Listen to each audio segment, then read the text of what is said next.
National geography की team पहली बार एक ऐसी रिमोट आइलैंड पर डॉक्यूमेंट्री बनाने जा रही थी जहां से आज तक कोई भी जिंदा लौटकर नहीं आया। जैसे ही उनकी शिप उस आइसलैंड के करीब पहुंची, जंगल से कुछ अजीबोगरीब लोग निकलकर सामने आया और बिना किसी वार्निंग के तीरों से हमला कर दी। इस हमले में डायरेक्टर की पैर जख्मी हो गया और पूरी टीम वापस जाने पर मजबूर हो गया। लेकिन सवाल ये है, आखिर ये आइसलैंड है कौन सा, और इतना मॉडर्न टेक्नोलॉजी के बाद भी आज तक कोई इंसान यहाँ कदम क्यों नहीं रख पाया। अर्नब शॉर्ट्स की और एक नया वीडियो पे आपको स्वागत है। इंडिया की ईस्ट में करीब 1400 किलोमीटर दूर अंडमान आइसलैंड मौजूद है। ये इंडियन टेरिटोरी का हिस्सा है। मैप पर देखा जाए तो अंडमान आइसलैंड में सबसे ज्यादा आबादी वाला शहर पोर्ट ब्लेयर मौजूद है। यहाँ एक लौती एयरपोर्ट मौजूद है जो अंडमान आइलैंड को पूरी दुनिया से कांटेक्ट करने में बहुत इम्पोर्टेंट पार्ट प्ले करता है। लेकिन सोचने वाली बात यह है कि अंडमान आइसलैंड से सिर्फ 50 किलोमीटर दूर एक ऐसी आइसलैंड है जहां इंसानों की वो सिविलाइजेशन बसती है जिन्होंने अपनी अलग ही दुनिया बसा रखी है। नॉर्थ सेंटिनल आइलैंड के नाम से पहचाने जाने वाला ये आइसलैंड सिर्फ 50 स्क्वायर किलोमीटर बड़ा है, जिसको पूरी तरह से घने जंगलों ने छुपा रखा है। यही वजह है कि न ही सैटेलाइट और न किसी ड्रोन से इसके अंदर देखा जा सकता है। इस आइलैंड पर कौन सा कबीला रहता है और इसके अंदर ऐसी कौन सा राज छुपा है, ये आज तक कोई नहीं जान पाया। हिस्ट्री में कई बार यहाँ जाने की कोशिश किया जा चुका है, लेकिन ये कबीला किसी भी आउटसाइडर को किसी सूरत बर्दाश्त नहीं करता। जैसे मानो कि इन्होंने दुनिया के अंदर और एक दुनिया बसा रखी है जहां ये हजारों सालों से रहते आया है। पोर्ट ब्लेयर की इस मॉडर्न सिटी से सिर्फ 50 किलोमीटर दूर इस आइसलैंड पे आज भी शायद स्टोन एज चल रही है। आखिर ऐसा क्यों है? ये लोग बाहर की दुनिया से कोई भी कांटेक्ट क्यों नहीं रखना चाहता? ये सब जानने के लिए हमें नॉर्थ सेंटिनल आइलैंड के इतिहास में झांकना पड़ेगा। सदियों से ये माना जा रहा है कि नॉर्थ सेंटिनल आइलैंड पर रहने वाला कबीला ह्यूमन सिविलाइजेशन का वो ग्रुप है जो हमसे किसी दौर में बिछड़ गया था। 26,000 साल पहले समुद्र का लेवल बहुत कम हुआ करता था। तब ये आइसलैंड नहीं बल्कि एशियन कॉन्टिनेंट का हिस्सा हुआ करता था। ग्लोबल वार्मिंग के वजह से समुद्र का लेवल धीरे धीरे बढ़ने लगा और तभी अंडमान और नॉर्थ सेंटिनल आइलैंड का कांटेक्ट हमारी दुनिया से खत्म हो गई। इसके बाद दुनिया एक के बाद एक तरक्की करते गई, लेकिन इन आइलैंड पर रहने वाले लोगों के लिए यही उनकी दुनिया थी। हमें तो इनकी दुनिया की खबर तब मालूम पड़ा जब ईयर 1789 में एक ब्रिटिश शिप अंडमान आइलैंड पर आ पहुंचा, लेकिन उन्होंने नॉर्थ सेंटिनल आइलैंड को विजिट नहीं किया अगले 78 सालों तक। 1867 में जब इंडिया पर ब्रिटिश राज था, तब उनकी एक शिप अंडमान आइलैंड जा रही थी। रास्ते में ही नॉर्थ सेंटिनल आइलैंड के पास आकर खराब हो गया। इस शिप के अंदर टोटल 106 लोग मौजूद थे। उन्होंने समझा कि ये आइलैंड खाली पड़ा है और यहाँ शायद कोई नहीं रहता होगा। रेस्क्यू के इंतजार में उन्होंने कुछ दिन यहीं पर रुकने का फैसला किया। तीसरे दिन आइलैंड पे छुपे काबिले ने इन पर तीरों से हमला कर दिया। इस हमले में कई लोग मारे गए और कई को रॉयल नेवी ने रेस्क्यू कर लिया। नॉर्थ सेंटिनल आइलैंड के साथ ये दुनिया का पहला कॉन्टेक्ट था जो खून खराबे पे आकर खत्म हुआ।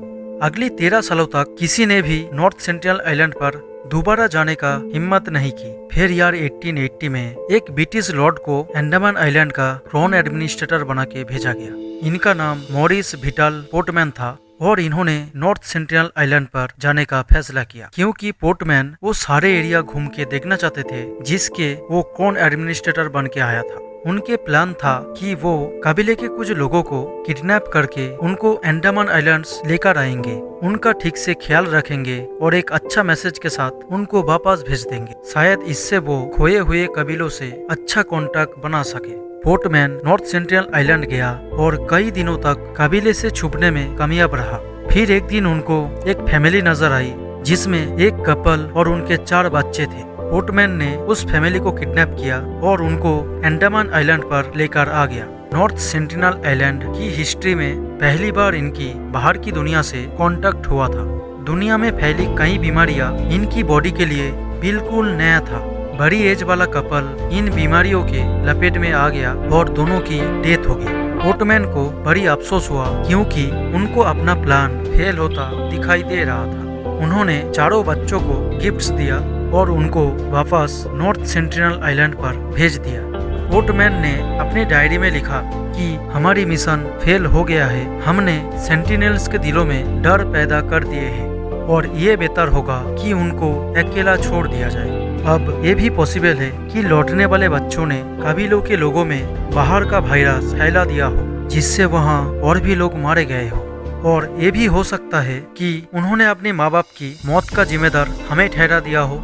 लेकिन उस दिन के बाद से नॉर्थ सेंटिनल आइलैंड के इस कबीले के बाहर की दुनिया पर गुस्सा बढ़ गया। अगले कई दशकों तक कोई गलती से भी नॉर्थ सेंटिनल आइलैंड जाते तो उसको कबीले मारकर उसकी लाश को समुद्र किनारे लटका देता था, जो इस बात का संकेत था कि हमारे पास आने का गलती मत करना। 1947 में जब इंडिया आजाद हुआ तो बंटवारे में अंडमान आइलैंड्स तक का सारा एरिया इंडिया का हिस्सा में आ गया। इंडियन गवर्नमेंट ने इस नाराज कबीलों से दोबारा कांटेक्ट करने का सोचा। यार 1967 में एक इंडियन एंथ्रोपोलॉजिस्ट त्रिलोकनाथ पंडित ने ये काम अपने ऊपर ले लिया। वो आइलैंड के करीब चक्कर लगाते और गिफ्ट्स फेंक कर चला जाते। वो और कुछ नहीं बल्कि सिर्फ इस कबीले का दिल जीतना चाहते थे। 1974 में नेशनल जियोग्राफिक्स ने इस आइलैंड पर एक डॉक्यूमेंट्री बनाना चाहिए जिसका नाम था man in search of man. इनकी टीम एक बड़ी बोट पर सवार थी जिसमें त्रिलोकनाथ पंडित भी शामिल थे। उनका ख्याल था कि वो आइलैंड के और करीब जाकर गिफ्ट रखेगा, लेकिन जैसे ही उनकी गिफ्ट्स समुद्र में फेंका वैसे ही जंगल में से कबीले के कुछ लोग निकल के आया और अचानक एक तीर उनके तरफ चला आई जो सीधा डायरेक्टर की पैर में लगा। ये देखकर पूरी टीम डर गया और वो लोग वहाँ से वापस आने पर मजबूर हो गया। ये एक बार फिर प्रूफ था कि ये कबीले किसी भी आउटसाइडर को बर्दाश्त नहीं करते। अगले 20 सालों तक इंडियन गवर्नमेंट ने इस कबीले का ट्रस्ट जीतने की कोशिश की, लेकिन हर बार ये लोग किसी न किसी पर हमला कर देते।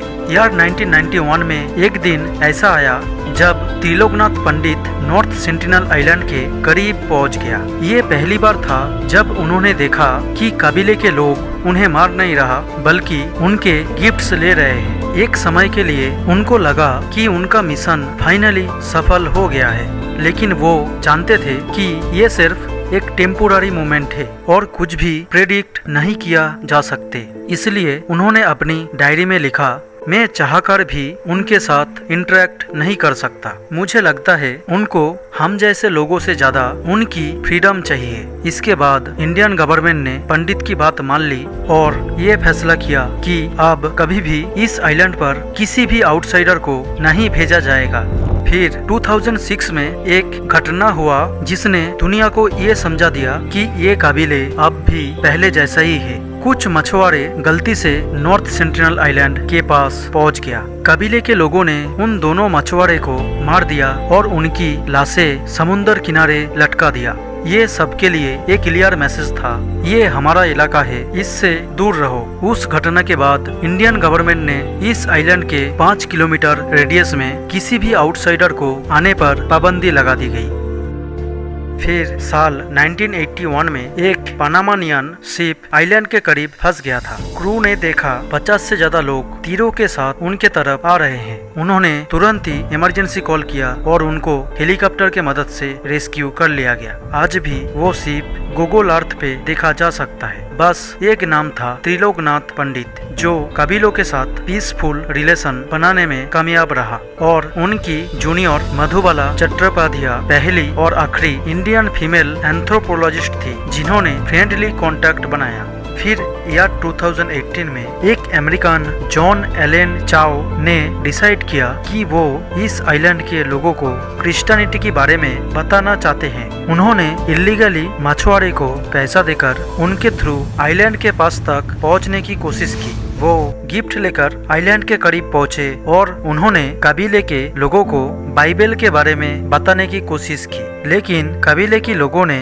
उन्हें मार दिया। जब मछुआरे ने वापस गए तो उन्होंने देखा कि जॉन की लाश पड़ी हुई है। जॉन की ये मौत ने पूरे दुनिया में हलचल मचा दी। कई लोगों का मानना था कि हमें उनको उनकी प्राइवेसी देनी चाहिए, क्योंकि अगर उनका कांटेक्ट बाहर की दुनिया से होता है तो वो बीमारियों के शिकार हो सकते हैं। आज तक सेंटिनेल्स लोग दुनिया से काटा हुआ है। क्या ये लोग सिर्फ अकेला रहना चाहता है या फिर कोई बड़ा राज जो इस दुनिया से छुपाया जा रहा है? ये एक मिस्ट्री है जो शायद कभी सॉल्व नहीं हो पाएगा। अगर आपको ये वीडियो पसंद आया हो तो लाइक, शेयर और सब्सक्राइब कर देना। मैं मिलता हूँ आपसे अगली और एक नया वीडियो में।